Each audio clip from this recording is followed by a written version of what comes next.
আসসালামু আলাইকুম। Hello lovely ভিউজার্স, দেশ ও দেশের বাইরে সবাইকে ওয়েলকাম টু আত্তুর কুকিং স্টোর। কেমন আছেন সবাই? হোপফুলি সবাই ভালো আছেন, আমরাও ভালো আছি। তারই জন্য আজকে আপনাদের মধ্যে নিয়ে এসলাম খুবই মজাদার একটা ড্রাই কেক রেসিপি, যেটা কিনা ওভেন ছাড়া চুলাতেই তৈরি করে নিতে পারবেন। এর জন্য ফার্স্টে আমি এই জায়গায় দিয়ে দিচ্ছি 2টা ডিম, আর অবশ্যই ডিমের সাদা অংশটা ইউজ করেছি আর কুসুমটা আলাদা করে রেখে দিয়েছি। আর অবশ্যই এটা ডিমটা রুম টেম্পারেচার হতে হবে। ফ্রিজে থাকলে মিনিমাম 2 ঘন্টা আগে ফ্রিজ থেকে বের করে রাখবেন, তা না হলে কিন্তু ফোমি টেক্সচারটা ভালো আসে না, সো বিটারও ভালো হয় না। সো আমি ইলেকট্রিক বিটার দিয়ে 2 মিনিট বিট করে নিচ্ছি। অবশ্যই সাদা অংশটা বিট করে নেব, আর বাকি যে কুসুমটা আছে সেটা আমি এক্সট্রা রেখে দিচ্ছি। আর এই ড্রাই কেক বানাতে কিন্তু কুসুম সহ ডিমের সাদা অংশটা একবার বিট করতে যাবেন না, তাহলে এটা খুবই পারফেক্ট হয় না। সো ড্রাই কেক রেসিপির টিপস অ্যান্ড ট্রিক সব কিছু A to Z এই ভিডিওতে দেওয়া আছে। আপনারা শুরু থেকে শেষ পর্যন্ত একটু মনোযোগ সহকারে দেখবেন। ভিডিওতে কোনো ধরনের ভুল ত্রুটি পেলে ক্ষমার দৃষ্টিতে দেখবেন। আর যে কোনো ধরনের ভয়েসে সমস্যা হয়ে থাকে, বুঝতে অসুবিধা হলে সেটাও আপনারা ক্ষমার দৃষ্টিতে দেখবেন। যেহেতু আমি নতুন, একটু ভুল ত্রুটি হবেই। সো আপনারা একটু আমার কাছে আপনাদের বিনীত অনুরোধ যে আমার ভুল ত্রুটিগুলো একটু আপনারা ক্ষমার দৃষ্টিতে দেখে নেবেন। সো আমার কিন্তু ফর্মটা হয়ে এসেছে, দেখতেই পাচ্ছেন আমি যেভাবে রেখেছি ফর্মটা ঠিক সেভাবেই রাখা হয়েছে। আর এখন আমি একটা ডিমের সাদা অংশ দিয়ে দিচ্ছি, দিয়ে তারপর এই জায়গায় আমি আইসিং সুগার ইউজ করছি। আইসিং সুগারটা আমি এই জায়গায় 1/2 কাপ দিয়েছি। এটা আপনাদের মিষ্টির পরিমাণটা বুঝে দিয়ে দেবেন। এই পর্যায়ে আমি হ্যান্ড উইচ দিয়ে করে নিচ্ছি, কারণ এটা যদি খুব ভালোভাবে বিট করা হয়ে থাকে ইলেকট্রিক বিটার দিয়ে, সেক্ষেত্রে কিন্তু এটা স্পঞ্জি হয়ে থাকে না আর ড্রাই কেকের মতো হয় না। সো এটা একটু আলতো হাতে একটু সময় ধরে করে নেবেন। আর আপনারা চাইলে ইলেকট্রিক বিটারের সাহায্য ছাড়াও ফর্মটা করতে পারবেন হ্যান্ড বিটার দিয়ে। তো সেক্ষেত্রে আপনাদের 10 থেকে 15 মিনিট সময় লাগবে, কিন্তু আমরা ইলেকট্রিক বিটার দিয়ে আমি যেরকমভাবে করেছি সেরকমভাবে না, ডাল ঘুটনির মতো করে নেবেন। আর এখন যা যা পরিমাণ প্রয়োজন সেটা দিয়ে নিচ্ছি। আমি এই জায়গায় 1 কাপ ইউজ করেছি ময়দা, কিন্তু ধাপে ধাপে দিয়ে নিব। 1 কাপ ময়দা দিয়েছি, 1/3 কাপ দিয়েছি পাউডার মিল্ক। এটা জাস্ট টেস্টটাকে বাড়ানোর জন্য, আপনাদের কাছে হাতের কাছে না থাকলে এটা স্কিপ করতে পারেন। আর এই জায়গায় আমি 1/2 চা চামচ বেকিং পাউডার, 1/2 চা চামচ বেকিং সোডা দিয়ে দিচ্ছি। আমি কিন্তু এই জায়গায় কোনো ধরনের খাবার সোডা ইউজ করি নাই, আমি বেকিং সোডা দিয়ে দিচ্ছি। এখন খুব ভালোভাবে চালুনি দিয়ে চেলে নিচ্ছি, তা না হলে কিন্তু যে এক্সট্রা বাবলসগুলো আছে সেগুলোর কারণে কেকটা ভালোভাবে ফুলে না, ফ্লফি হয় না, স্পঞ্জিও হয় না। সো এখন আমি এই জায়গায় সাদা তেল ইউজ করছি, কুকিং অয়েল বা অনেকে সোয়াবিন তেল 1/3 কাপের মতো দিয়ে খুব ভালোভাবে মিশিয়ে নিচ্ছি। আর দেখতেই পাবেন ব্যাটারটা কতটা সুন্দর এবং কতটা সফট হয়েছে। দেখতে যেরকম হয়েছে স্মুদি, খেতেও খুবই দুর্দান্ত হয়েছে। আমি এই জায়গায় আরেকটু দিয়ে দিচ্ছি তেল। সো আমি এই জায়গায় প্রায় 1/2 কাপের মতো তেল ইউজ করেছি, দিয়ে খুব ভালোভাবে মিশিয়ে নিচ্ছি। আর রেসিপিগুলো ভালো লাগলে অবশ্যই লাইক, কমেন্ট, শেয়ার এবং সাবস্ক্রাইব করে পাশে থাকা বেল বাটনটা ক্লিক করে যাবেন। কে কোথা থেকে দেখছেন তাও কমেন্টে জানাবেন। রিকোয়েস্ট রইল আপনাদের কাছে একবার হলেও ট্রাই করে আমার কমেন্টে জানাতে পারেন বা ফেসবুক পেজে শেয়ার করতে পারেন। আর যারা ফেসবুক পেজ থেকে দেখছেন তারা ফেসবুক পেজটাকে অবশ্যই ফলো দিয়ে, লাইক দিয়ে, একটা শেয়ার দিয়ে যাবেন। সো আমি এই জায়গায় আরেকটু টেস্টটা বাড়ানোর জন্য লিকুইড দুধটা ইউজ করেছি। বারবার বলে দিচ্ছি এই জায়গায় কিন্তু ইলেকট্রিক বিটারটা ইউজ করতে যাবেন না এই পর্যায়ে, তা না হলে কিন্তু হবে না এটা। সো এটা হ্যান্ড বিটার দিয়ে খুব ভালোভাবে মিশিয়ে নেবেন। সো আমি আরেকটু ময়দা দিয়ে দিচ্ছি, কারণ দুধের কনসিস্টেন্সিটা বুঝে। আমি এই জায়গায় 1/2 কাপ তরল দুধ ইউজ করেছি।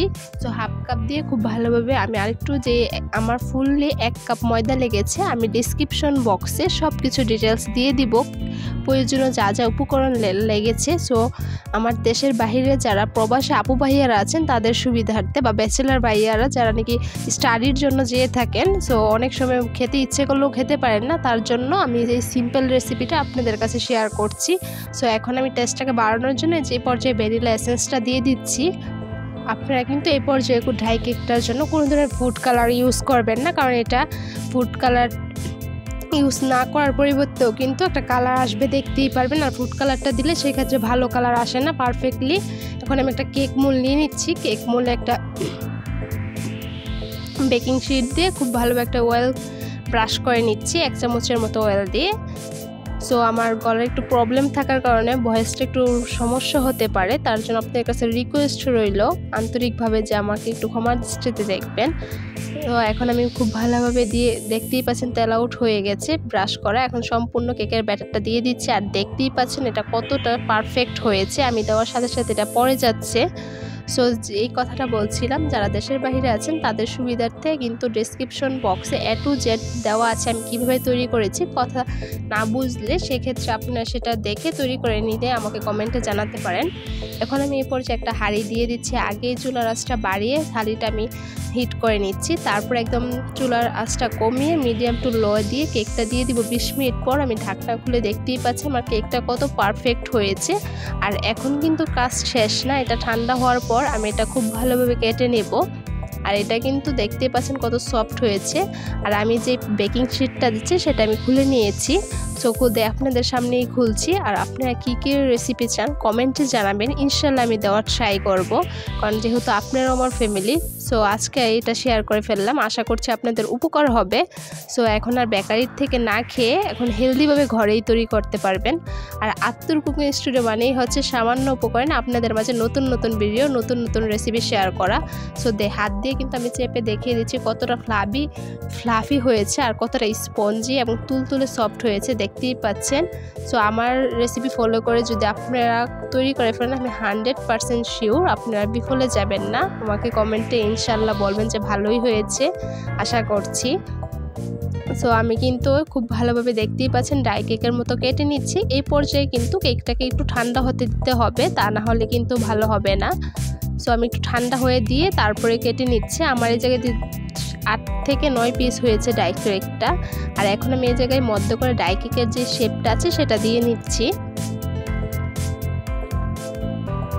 সো যারা এখনও ভিডিও দেখছেন কিন্তু সাবস্ক্রাইব করছেন না, নতুন ভিউজার, তাদের সুবিধার্থে বলবো অবশ্যই সাবস্ক্রাইব করে পাশে থাকা বেল বাটনটা ক্লিক করে যাবেন, যাতে করে আমার ভিডিও নতুন নতুন আসার সাথে সাথে আপনারা পেয়ে যান। সো আমি এখন একটা তাওয়া নিয়ে নিচ্ছি। তাওয়াতে আমি চুলার আঁচটা আগে থেকে একদম লো হিটে দিয়ে দিচ্ছি। লো হিটে দিয়ে আমি পরপর এগুলো খুব ভালোভাবে ছেঁকে নিচ্ছি। আজকে কিন্তু কোনো ধরনের ওভেন ছাড়াই বেকারি সিস্টেম কিভাবে তৈরি করতে হয় সব কিছুই আমি আজকে চুলায় দেখিয়ে দিচ্ছি। সো যাদের বাসায় ওভেন নাই তাদের সুবিধার্থে কিন্তু তারা অনায়াসেই তৈরি করে নিতে পারেন। সো আমি এখন চুলার আঁচটা মিডিয়ামে করে দিব, একদম মিডিয়ামে করে এপিট ওপিট প্রায় 1 মিনিট পর পর এপিট ওপিট করে নিব। আমার এই জায়গায় প্রায় 7 থেকে 8 মিনিট লেগেছে। সো আমি দেখতেই পাচ্ছেন এপিট ওপিট করে উল্টিয়ে পাল্টিয়ে দিচ্ছি যাতে করে পুড়ে না যায়। আর এটা খেতেও কিন্তু খুবই দুর্দান্ত হয়েছে। চাইলে আপনারা কন্টেনার বক্সে 6 মাস 1 বছর সংরক্ষণ করতে পারেন। আর বাচ্চারা কিন্তু খুবই মজারভাবে এই কুকিজগুলো খেয়ে থাকে। ড্রাই কেকটা বাচ্চাদের টিফিন বলেন, ব্রেকফাস্ট আইটেম বলেন বা স্ন্যাক্সেও আপনি চায়ের সাথে খেতে পারেন। সো আমি দেখতেই পাচ্ছেন এপিট ওপিট করে দেওয়ার পর একটা ব্রাউনিশ কালার চলে আসছে। সো দেখতে যেরকম হয়েছে খেতেও খুবই অ্যাট্রাকটিভ হয়েছে। সো আর লেট না করে আমার রেসিপিটা ফলো করে দেখে আপনারাও ট্রাই করে কমেন্টে জানিয়ে ফেলুন কেমন হয়েছে। ইনশাল্লাহ আশা করছি নিরাশ হবেন না। সো আমি কিন্তু দেখতেই পাচ্ছি এটার কালারটা কত সুন্দর হয়েছে। সো ওভেন ছাড়াই কিভাবে করতে হয় এই ড্রাই কেকটা আমি এই ভিডিওতে আপনাদের কাছে সব কিছু টিপস অ্যান্ড ট্রিক্স শেয়ার করে ফেলেছি। যারা নতুন নতুন রেসিপি ট্রাই করেন খুবই আগ্রহী বা যারা নিউ রাঁধুনি আছেন তাদের সুবিধার্থে কিন্তু আমি এই ভিডিওতে সব কিছুই বুঝিয়ে দিয়েছি ড্রাই কেকের A to Z। সো আপনারা ভিডিওটা দেখে তারপরে আপনারা তৈরি করে ফেলুন। তো আমি এখন চুলার আঁচটা নিভিয়ে ফেলছি, নিভিয়ে খুব ভালোভাবে আবার একটু ছেঁকে নিচ্ছি। আর এখন কিন্তু ঠান্ডা হওয়ার পর দেখতেই পারবেন কত ক্রিস্পি হয়েছে। আর এটা চাইলে এয়ারটাইট বক্সে আপনারা দীর্ঘদিন সংরক্ষণ করতে পারেন। আমি একটা ফেটে দেখিয়ে দিচ্ছি যে কেমন কুরকুরে হয়েছে, হাত দিলে একদম মেল্ট আউট হয়ে যাচ্ছে, খুবই ক্রিস্পি হয়েছে। তাহলে আজকে এতটুকুই বিদায় নিচ্ছি, সবাই আমার ফ্যামিলির জন্য দোয়া করবেন। আসসালামু আলাইকুম, আল্লাহ হাফেজ।